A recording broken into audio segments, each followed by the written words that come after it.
Hi, this is Valerie VanBooven, and thanks for joining our podcast for today. We're doing something a little bit different. We have Emily Isbell with us, and she is going to tell us all about what she does as a consultant and her expertise in the home care industry. So it's really nice to have you. This is so cool that we get to do something a little different today. Well, thank you for having me. I'm excited to be here. Well, tell us, what is your story? How did you end up doing what you do today?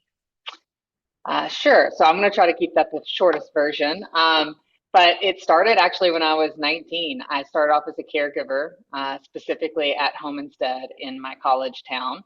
And it was my part-time slash full-time job. And I did that for a year and a half, but before I jumped too far ahead, a month into it, I knew it was my future career. I knew caregiving in some capacity and the business around it was going to be my future career. So I actually went and met with the owner of the company, quickly turned around, changed my degree from doing clinical therapy to healthcare administration. And fast forward to 5 years later, I ended up overseeing an organization in Tennessee, right south of Nashville, called Franklin, Tennessee. The owner and I partnered together to do that. I was the face of that company in Franklin, and then 4 years later, we had grown it so much that we took over actually the Nashville location, and I was a pioneer in the concept of overseeing more than one franchise. So I oversaw the Franklin location and had a separate team there. I oversaw the Nashville location and had a separate team there, and did it. Both examples were turnarounds, just for reference. Um, Fast forward again to keep this as short as possible. 14 years later, we had 7 locations underneath our ownership, and we were serving over 1 million hours of care a year out of those 7 locations across 3 different states. Oh my So gosh. yeah, and so that was with Home Instead, and then in 2020, I ended up just recognizing. I always knew that I wanted to have my own entrepreneurial journey instead of working with the owner of that those Home Instead locations. So I always knew that. He knew that. 2020 happened, and it was like, we're not guaranteed tomorrow. So with that being said, I'm ready to actually jump into that entrepreneurial journey sooner than later. Didn't know what I wanted to do. Took time off. Took a true sabbatical after kind of uh, following an exit plan to make sure I set everybody up for success. And had enough people reaching out to me asking for guidance and support with their businesses that I knew they were telling me what I needed to do next. So as of today, in 2021, I started my business. As of today, I have a team of 7 people, and we support home care businesses with their operations, help with their marketing, help with their optimization of their caregivers, and just everything that helped make the 1 million hours a year of service possible under my previous leadership.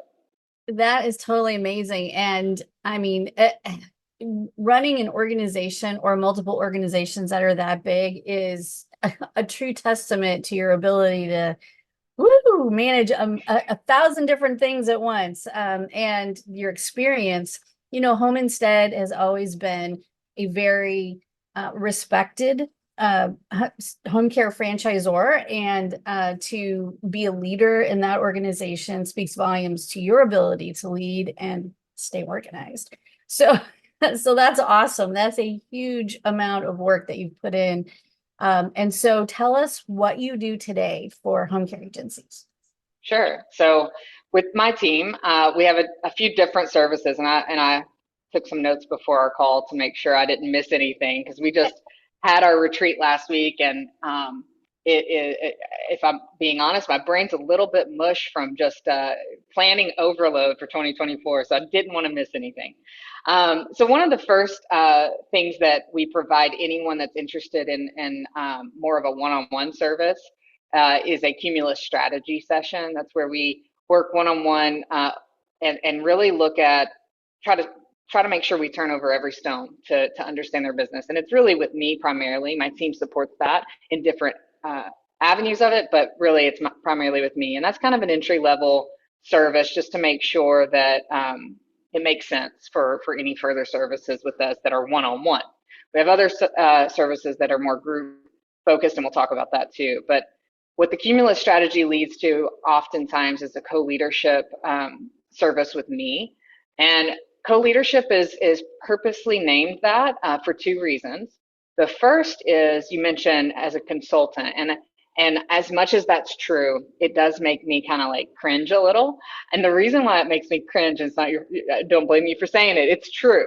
But I want to just call it out. The reason it makes me cringe is there are so many consultants just in anywhere that either one, say they have experience or can help you save the world, and come in and tell you to fire everybody and then leave you with a mess to clean up. So there's a bad reputation out there for consultants. That's not every consultant, but there's enough of them that hurt the other good faith ones that are doing well.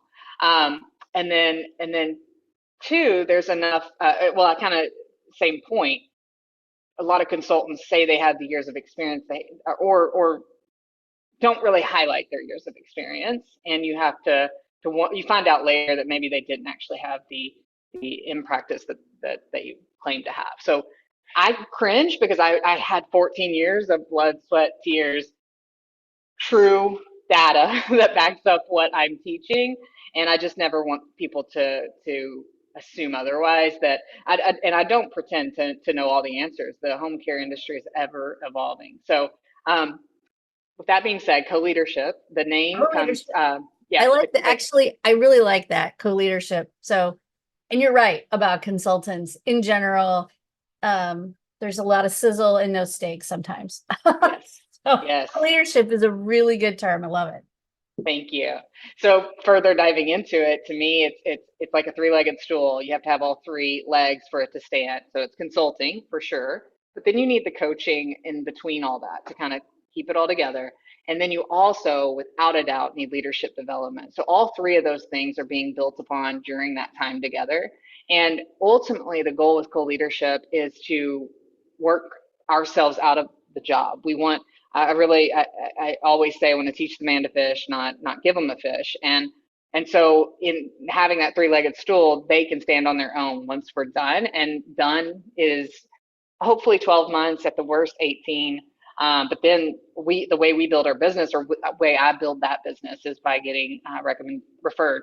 So we actually have a waiting list right now for co-leadership, but all of those come from referrals or people that have worked with home care owners.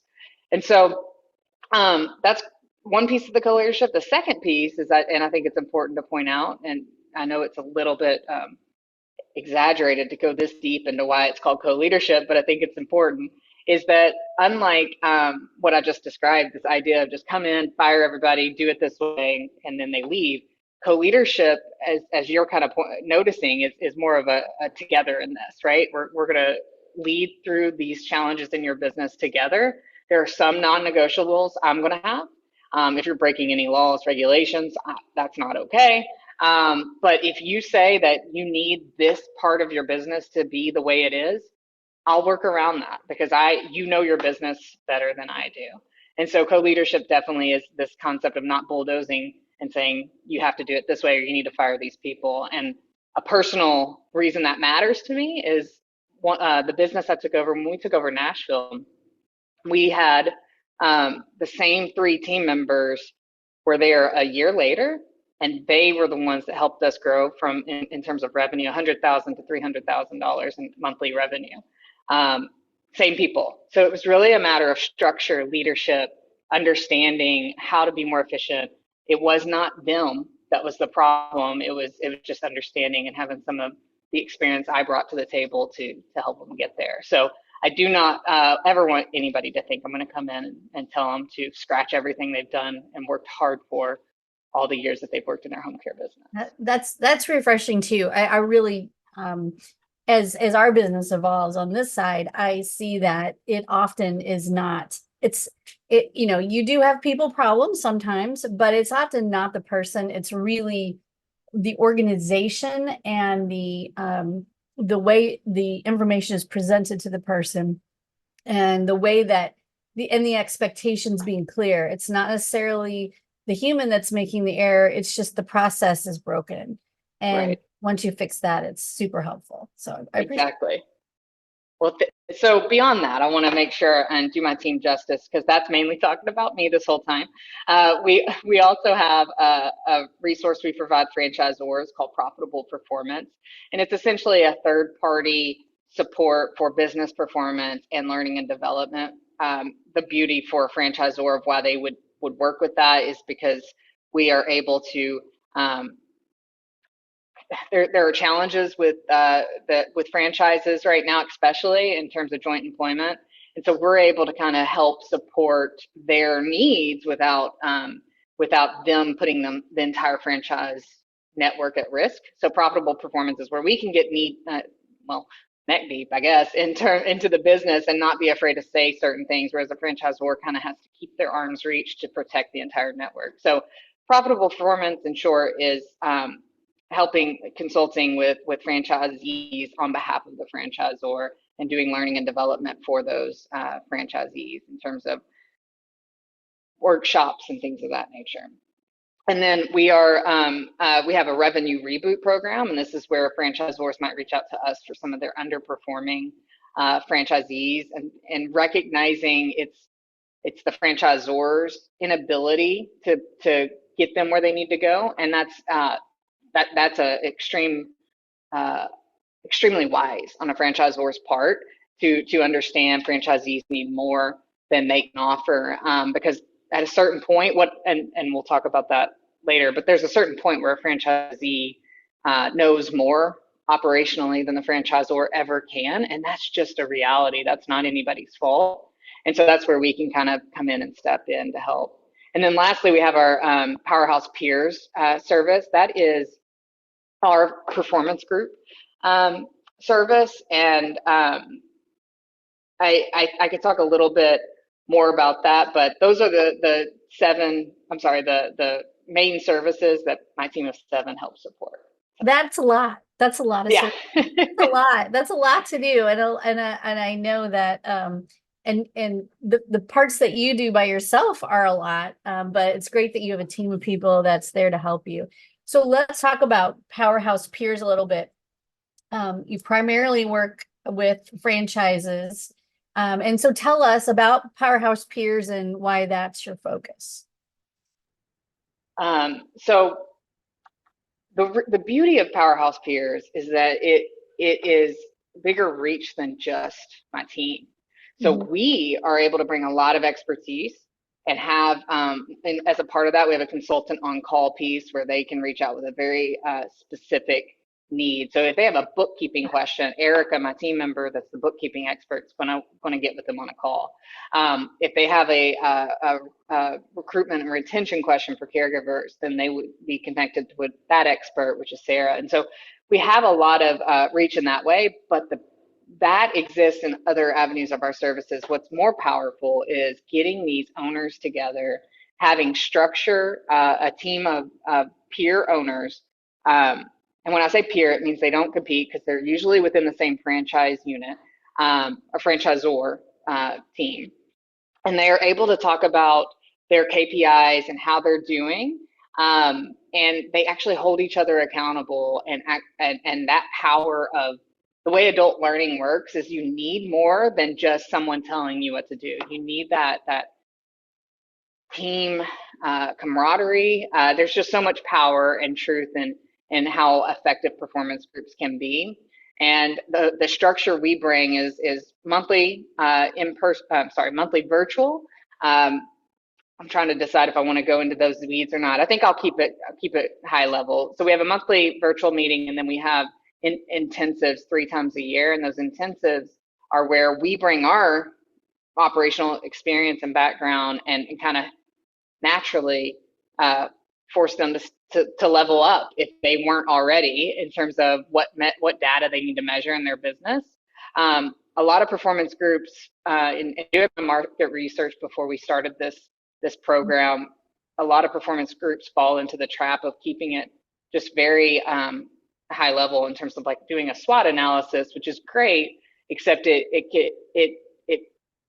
can lead towards just a very unhealthy, non-productive environment of just people talking about negative things, right? Versus action steps that they can actually do to improve their business. So Gotcha. to keep one more thought on that, after the biggest thing that we also bring in that is the accountability piece. So while there's performance groups that exist and you can meet monthly or whatever it might be, we have a facilitator who's following them throughout all of that and making sure they understand their expectations that they commit to.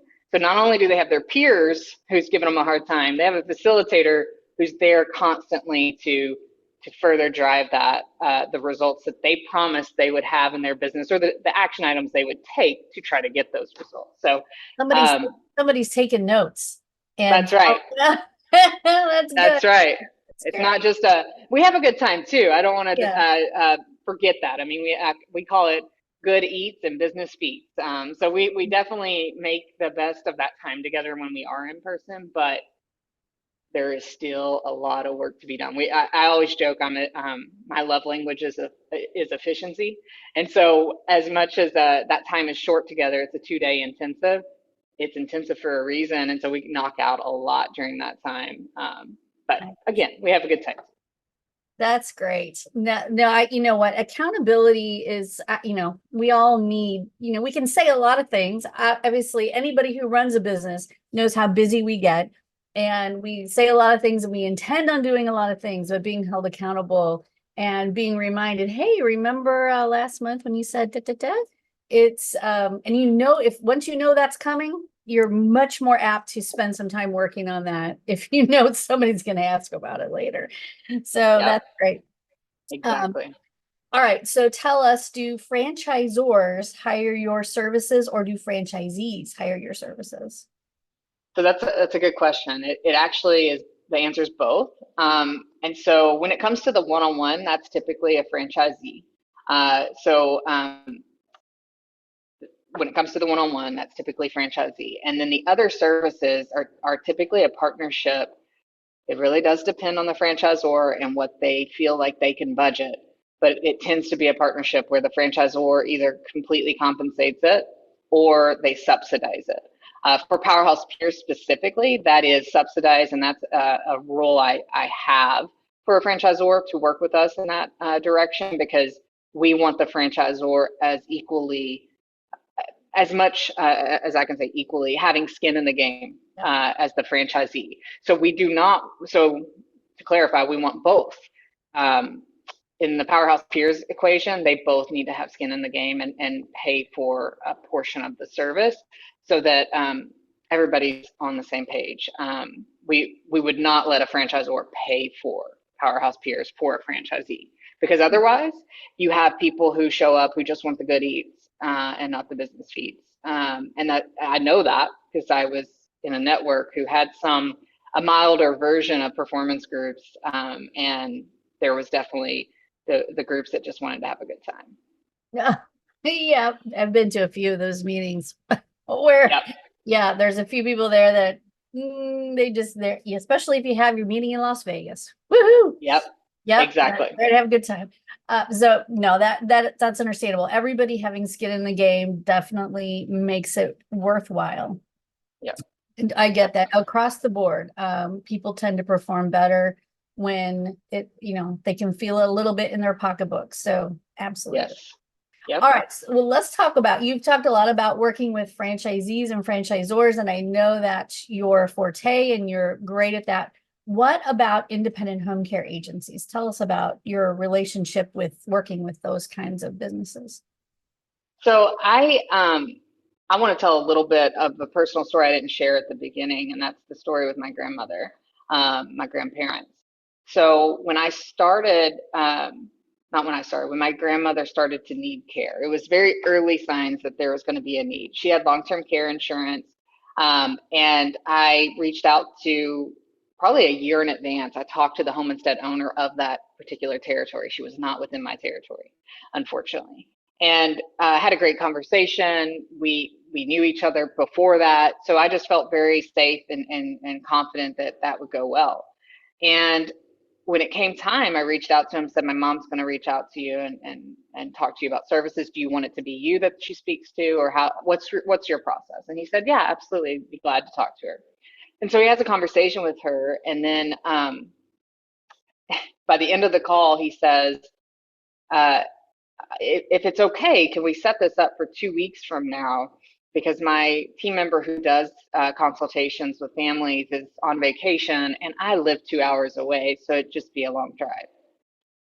My mom set up the meeting, called me, and told me that. And I just couldn't believe what I heard, given how much advance notice we had talked about it, how much I had nurtured that, how much I was handing him a long-term care insurance client. So for business owners, like that's a easy case typically. And so I told her to cancel it. She went ahead and set it up. I said, cancel it and go ahead and talk to reach out to the independent home care agency that we knew had a good reputation in that community. And so she did. And that particular company did a great job on the front end. Now, I will say, to talk to my story further, they had a lot of weaknesses too. And so unfortunately, I'm going to be the hardest customer, right? At the time, I'm running home care businesses. I know what it takes, and I know also the challenges, but also this is my grandmother we're talking about. But what really hurt the most with that particular experience was that my grandmother, there were multiple times where no-shows occurred. And we had processes in place in my organizations for backup on backup on backup to make sure clients were taken care of. And they didn't, and they had shown a history of that. And my mother had a surgery planned, had asked for, made it clear, like that we need somebody there. There's been a history, a pattern of no-shows. We just need, if anything, this day, that to not happen. And sure enough, my dad had to go back and forth from the hospital with my mom having surgery to my grandmother's, that just because they had a no-show and didn't have a plan in place, even though there was so much proactively trying to solve that. So that's personal to me. That's my story. And so where I'm going with that, when you ask your question, what do I do how can I support? I don't target that. I like the complexities of a franchisee franchisor relationship. But if somebody needs care or needs support that would provide and wants to improve their experience for both their client and their caregiver, and I can bring value or we can bring value, we're not going to say no. And so because we're talking to you, and I know that you have a large network of independent, we're wanting to make an opportunity to create a Powerhouse Peers performance group for an independent home care group that they would have to be non-competing, so they can't be all in the same market. But we would love to make that an opportunity and begin onboarding them into a group in March. And so we would need to make selections in January. So if people are interested, there is an application on my website, and we would love to hear from them and see if there's an opportunity there for an independent home care group to receive the resources we have in home care operations and help improve their business. Well, I appreciate that because, as you know, franchise, and there's pros and cons to all of this. Obviously, franchisees do get that kind of training and support that our independents kind of have to fumble through sometimes if they didn't come from a background of home care, if they aren't somebody who's been in the business for a long time. You learn it's trial by fire, and those little things like having backup upon backup upon backup. I hear Don Fiella on our team talk about that all the time. That is a must, and it's challenging for an independent to see that model or understand that model, or sometimes they haven't been in business very long to create that model, because it is a whole nother set of staffing issues that you have to sort of attend to. And there's more to the story than just staffing, but I appreciate that. And what we'll do is we'll make sure that the link to your website is available, and to where that form is available with this video. So if people are interested, they can get in touch with you. And I would love to see an accountability group and a group that is wanting to do more with their independent home care agency and learn. And this is actually an opportunity that most will never get. I mean, to learn from the franchisor perspective, or someone who's run many locations underneath a franchisor, is something that you don't get the opportunity to do. as an independent. So this is a great opportunity for people to learn and to see.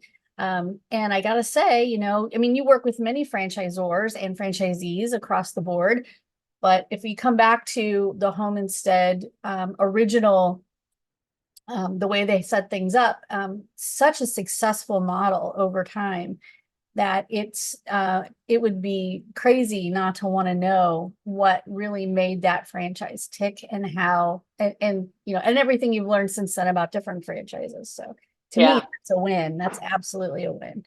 So I appreciate it. Well, thank you for saying that. And I would be silly not to mention that two of my 7 team members are franchisor, Home Instead franchisor team members previously. So Yeah, they're now with me, so we have both sides of the equation. We have me on the ground level at the franchisee, and we have the franchisor ground level in terms of like how they manage different states and different situations. So yeah, I thank you for great. saying that. I'm excited and proud of the team that I have. We all just ultimately are driven by what we call having a white glove approach for clients and even for caregivers to make sure their experience in the home care industry is not poor, like a poor experience. We want it to be as high quality as possible. And you talk about backup on backup. I want to mention that there are different phases. So some of the first organization I took over was around 40,000 in monthly revenue, and then it grew to having in 4 years it was 200,000. The 40,000 level had a different backup process than when you get to size. So you're right that is a challenge when you first start out and at different sizes, but we have that blueprint and can guide you on what makes sense in your business. That's great. That's awesome. So we will it's emilyisbellco.com/application, but we're going to put that on the screen and we'll put that with this video. So if folks are interested in knowing more about you, about how you can support them, we'll make sure it's all there for them. Thank you for sharing your wisdom with us and for getting the word out there about what you do. And the fact that you have a little bit of a waiting list here and there is awesome news for you guys, because I know so many people could use that co-leadership. I'm going to use that term all the time now. People are going to hear me say co-leadership. Um, people, it's great to find a fresh voice, someone who's been there, done that, and really provides that stake with all of the stuff that they come to the table with. So thank you for doing the interview, and we will be in touch soon. Thank you. Yes, thank you so much for having me.